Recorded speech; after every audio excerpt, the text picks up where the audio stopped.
बता दूं, ये दुनिया का दस्तूर भी पता नहीं कैसा है, मेरे तो समझ में नहीं आता कि जहाँ बेटी का सब कुछ होता है वहाँ कुछ नहीं रहता, और जहाँ कुछ नहीं होता वहाँ सब कुछ हो जाता है।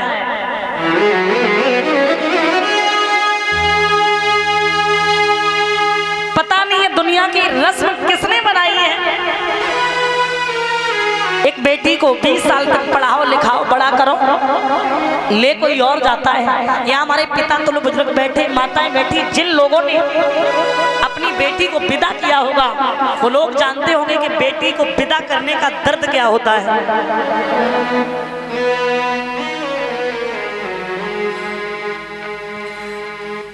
एक बेटी जिस घर से जिस समय विदा होती है उस घर से जरूरी नहीं है वो बिटिया ही विदा हो रही है। उस घर से माता, याद रखना, माता पिता भाई बहन, घर की सब चीज बिटिया के साथ ही चली जाती है। पैदा हुई थी बेटी, उसने बाबुल बना दिया, पढ़ा लिखा के बाबुल ने बेटी को बड़ा किया, रोए रोए के लाड़ों को जब घर से विदा किया, लेकिन डोली में बैठालते समय बाप के मुंह से निकल गया कि आज हमने गंगा नहा लिया। अच्छा, ये बात हर पिता के मुंह से निकलती है, क्यों निकलती है? अच्छा, बिटिया कोई पाप है बाप के लिए? नहीं है ना। फिर क्यों ये बात सोचते हैं कि बिटिया के हाथ पीले कर दे, बिटिया के हाथ पीले कर दे। माफ करना, बिटिया बाप के लिए पाप नहीं है, लेकिन एक दो जगह ऐसी जरूर है जहां बिटिया बाप के लिए पाप है। तुम्हारी बेटी स्कूल में पढ़ने के लिए गई, किसी लड़के ने छेड़ दी, यहाँ बिटिया पाप है। तुम्हारी बिटिया किसी लड़के के चुंगल में फंस के घर को छोड़ के चली गई, ये बिटिया पाप है। क्योंकि अच्छाई एक कोस दूरी पे भी नहीं पहुंच पाती है, बुराई हजारों कोस दूरी पे पहुंचती है। आपका लड़का दरोगा बन जाए, पुलिस में लग जाए, फौजी बन जाए, खबर नहीं पहुंचेगी। आपकी बिटिया घर से निकल जाए तो खबर वहां तक पहुंचेगी जहां तक आपने उम्मीद भी नहीं की होगी। क्योंकि ये संसार के लोग दुख में पीछे, सुख में आगे रहते हैं। एक लड़का दूल्हा बन के जब बारात लेकर के जाता है परीक्षित जी, तो दूल्हा का रथ आगे जाता है या बारात के लोग आगे जाते? कौन जाता है? रथ आगे जाता है, रथ पीछे जाता है, बारात के लोग आगे आगे नाचते हुए जाते हैं। और जब गांव से एक अर्थी जाती है तो अर्थी आगे जाती है या लोग आगे जाते हैं? अर्थी आगे जाती है, लोग पीछे से जाते हैं। ये दुख है, वो सुख है, सुख में आगे और दुख में पीछे।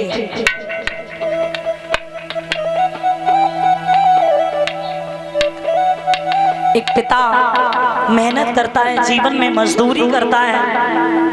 क्यों? क्योंकि मैं अपनी बेटी को कुछ भी करूं, मैं अपनी बेटी की शादी अच्छे घर में करेंगे।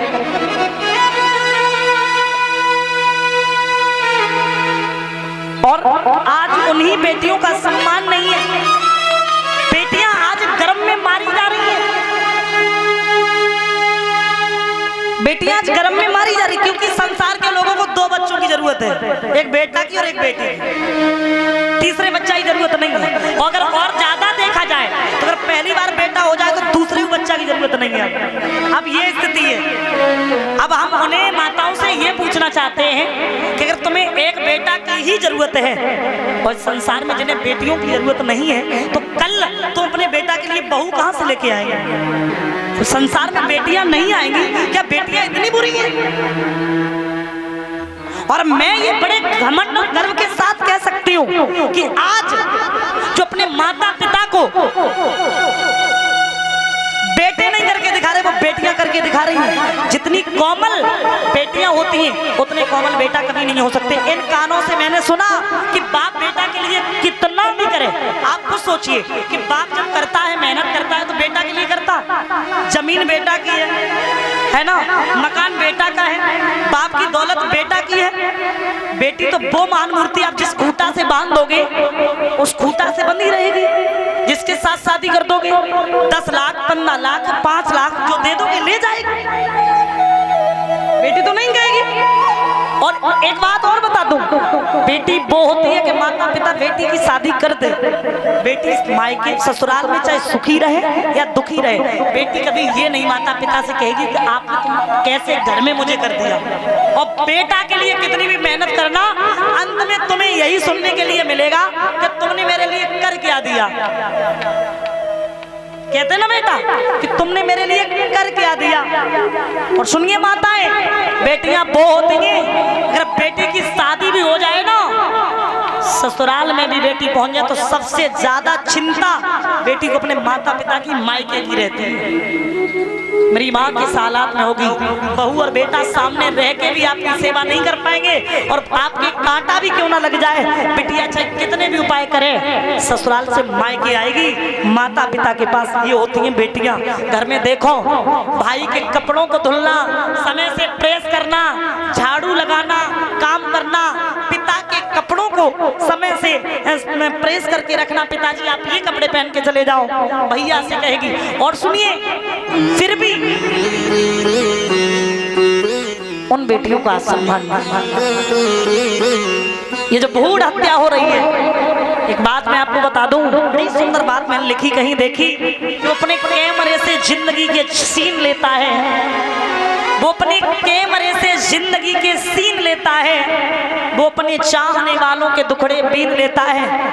ऐ माताएं, कभी धोखे से बिटिया गर्भ में तुम मार मत देना, कभी धोखे से बिटिया गर्भ में तुम मार मत देना, वो बिटिया मारने वालों से बेटा छीन लेता है। एक पिता जब अपनी बेटी को विदा करता है, अन्य निभाती रोता है। आज इस बेटी को मैंने पढ़ाया लिखाया, इतना बड़ा किया। माताएं, सोचने वाली बात है, खुद के अपने लोगों को छोड़ करके पराये लोगों में निभाना मुश्किल पड़ जाता है। और एक बात और बता दें कि बेटी के लिए ससुराल कितना भी अच्छा क्यों ना हो, कितना भी अच्छा, लेकिन जो सुख बेटी अपने माता पिता के राज्य में पा सकती है, वो ससुराल में कभी नहीं मिल सकता, उसे कभी नहीं मिल सकता। एक पिता कहता है अपनी बेटी को विदा करते समय आंखों में आंसू लेके, तेरे हाथ पीले करके मैंने गंगा नहाया, मेरी लाड़ों में बहुत रोया, जब तुझको बिना दिया, मेरी बिटिया में बहुत रोया, जब तुझको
जब तुझको विदा किया, मेरी बिटिया में बहुत रोया, जब तुझको विदा किया।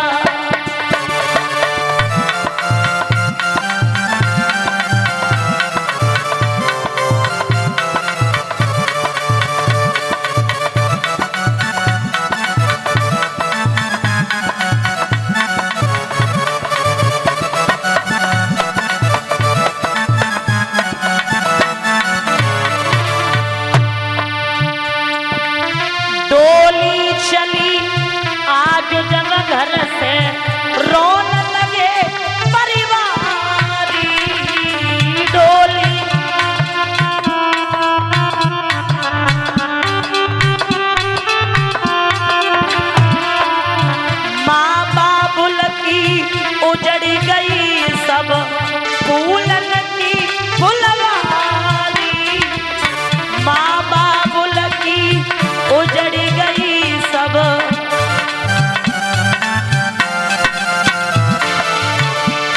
मेरे परवरदिगार आलम, मेरे परवरदिगार आलम, तूने कैसा न्याय किया।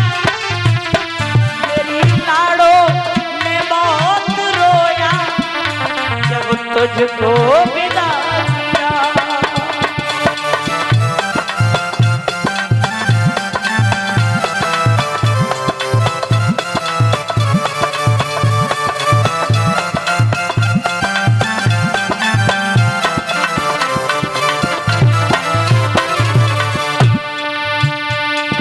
छूट गई जन्म नगरिया, छूट गई जन्म नगरिया, बबुला ने कर गए पीले आंख।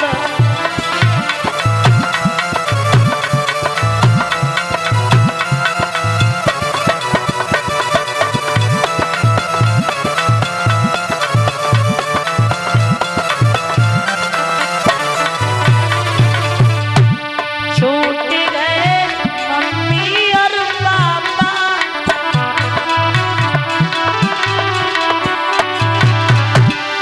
अरे छूट गए लाड़ घने, बबुला ने कर गए पीले आंख।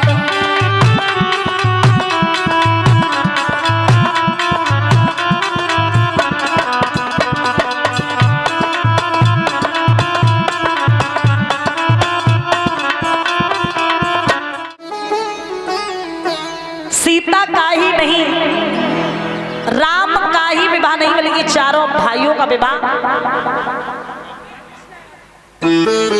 201 मुद्राओं सम्मान करे कृष्णा यादव, सद्बुद्धि प्रदान करे, दीर्घ आयु प्रदान करे, शिक्षा दीक्षा में आगे बढ़े, माता पिता का नाम रोशन करे, यही अभिलाषा और आकांक्षा है, आशीर्वाद की यही कामना है। तुम्हारा अब शंका ये उठती है कि चारों भाइयों का विवाह कैसे हो गया। परीक्षित जी, पत्र हर जगह गया था लेकिन अयोध्या में राजा दशरथ के लिए पत्र नहीं गया था। पत्र क्यों नहीं गया था, ये क्या बात थी। एक बार एक पतिव्रता स्त्री अपने पति को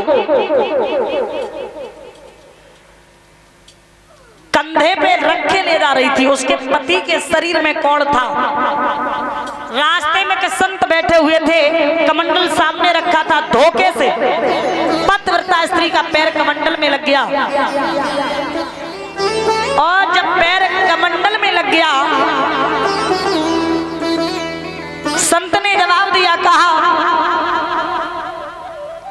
कि तू अपने पति को कंधे पे रख के ले जा रही, तू अंधी है, तुझे दिखाई नहीं दिया, तूने मेरे कमंडल में लात मार दी। तो एक बात याद रखना, जा मैं तुझे श्राप देता हूं कि कल का सूरज जब निकलेगा तो तेरे पति की मृत्यु हो जाएगी। वो सच्ची पतिव्रता थी, वो सच्चे संत थे। गलती उस स्त्री की नहीं थी, धोखे से पैर लग गया। देखिए, कोई भी जगह हो, कोई भी इंसान हो, अगर किसी भी कार्य को आप अनजाने में करते हैं तो आपसे वो गलती नहीं मानी जाएगी और जानबूझ के करोगे तो वो पाप लगेगा। 12 साल से ऊपर की अगर उम्र आपकी हो गई है तो कोई कार्य आप जानबूझ के करेंगे तो आप सोच लेना आपको पाप लगेगा। अनजाने में करोगे। धोखे से उस स्त्री का पैर लग गया था तो जवाब दिया, धोखे से पैर लग गया और तुम मुझे श्राप दे रहे हो, तो जाओ, अगर मैं भी सच्ची पतिव्रता है, तुमने कहा कि कल का सूरज जब निकलेगा जब तेरे पति की मृत्यु हो जाएगी, तो जाओ, मेरा भी वचन है, अगर सूरज की औकात है तो कल निकल के दिखा दे। याद रखना, सूरज नहीं निकला, 10-15 दिन हो गए। बड़े बड़े विद्वान आए, बड़े बड़े संत आए। एक संत ने कहा कि कल का सूरज भी निकलेगा, इसके पति की मृत्यु भी नहीं होगी। अगर कोई पतिव्रता स्त्री कच्चे धागा को कच्चे घड़ा में बांधे और कुएं से जल निकाले, इसके पति के ऊपर डाले। अब परीक्षित जी दिमाग लगाइए, कच्चा धागा और कच्चा घड़ा और वो भी कुएं से जल निकालना, पति के ऊपर डालना, काम हो जाएगा कि नहीं हो जाएगा? यहाँ ना धागा काम करेगा और ना ही मिट्टी का घड़ा काम करेगा। बताओ करेगा? फूट जाएगा, मिट्टी का घड़ा पानी में जाएगा फूट जाएगा, धागा टूट जाएगा। लेकिन शक्ति के बल पे इंसान कुछ भी कर सकता है। भक्ति में शक्ति है, अगर सच्ची भक्ति है तो देखिए यहाँ पतिव्रत धर्म काम करेगा। और पतिव्रता स्त्री कौन होती है पता है? जो सपने में भी पराये पति को याद न करे, जो समय से अपने सास ससुर और पति की सेवा करे, वो होती है पतिव्रता। और पतिव्रता में वो शक्ति होती है, अगर पतिव्रता चाहे तो जीवन में कुछ भी कर सकती है मेरे प्यारे, ये याद रखना।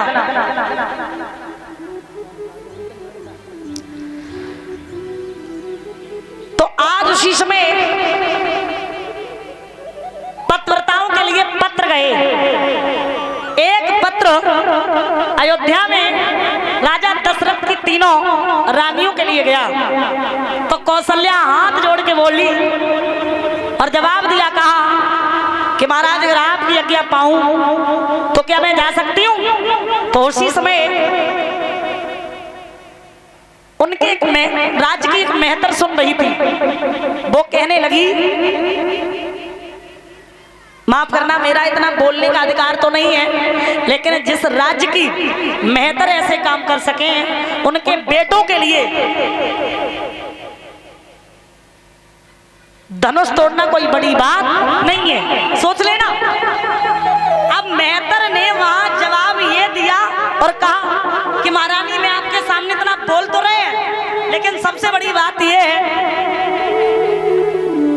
कि आप वहां जाएंगी, अगर आपके राज्य की मेहतर ही वो काम कर दे तो फिर उस राज्य की रानी को जाने की कोई जरूरत नहीं है, आप यही रहिए, हम जाते अगर आपकी आज्ञा मिले तो। रानी बोली ऐसे अच्छी बात क्या होती? तो ठीक है जाइए। उस राज्य की मेहतर गई, अयोध्या की मेहतर, और जैसे ही पहुंची कच्चे धागा को कच्चे घड़ा से बांधा, कुएं से जल निकाला, पति के ऊपर डाला, रोग भी ठीक हो गया, सूरज भी निकल आया। इसलिए पत्र नहीं गया था, बाद में पत्र गया। एक प्रमाण और है परीक्षित जी, एक बार स्वयं जनक के गौड़ हुआ था, और जब जनक के गौड़ हुआ था तो अयोध्या की मेहतर ने जल डाला था, तब रोग ठीक हुआ था। अच्छा, एक मेहतर को हम लोग कैसे बुलाते हैं? मेहतरानी कहते हैं, नहीं कहते? अच्छा, कोई काम होगा ऐसा काम मेहतरानी से कहता हूँ कर देगी। मेहतरानी एक जात की मेहतर, उसे इतनी बड़ी उपाधि किसने दे दी? मेहतरानी। प्रमाण मिलता है कि जब जनक का रोग ठीक हुआ था तो जनक ने एक बात कही थी कि आज से मेहतर नहीं बल्कि मेहतर रानी के नाम से लोग आपको बुलाएंगे। तो महाराज इसलिए पत्र नहीं गया, दिमाग में झटका यही लगा, उस राज्य की मेहतर ऐसे काम कर सकती है, उनके बेटों के लिए धनुष तोड़ना कोई बड़ी बात नहीं है। बाद में पत्र गया तो महाराज जब पत्र गया तो भरत और शत्रुघ्न को लेकर के आए। चारों भाइयों का विवाह विधि विधान से हुआ। राम का सीता के साथ, लक्ष्मण का उर्मिला के साथ, भरत का मांडवी के साथ, शत्रुघ्न का श्रुतकीर्ति के साथ, चारों भाइयों का विवाह हुआ। लेकिन ये बात याद रखना, जिस समय सीता जी को जनक जी ने विदा किया था तो जनक बहुत रोए। परीक्षित जी एक बात में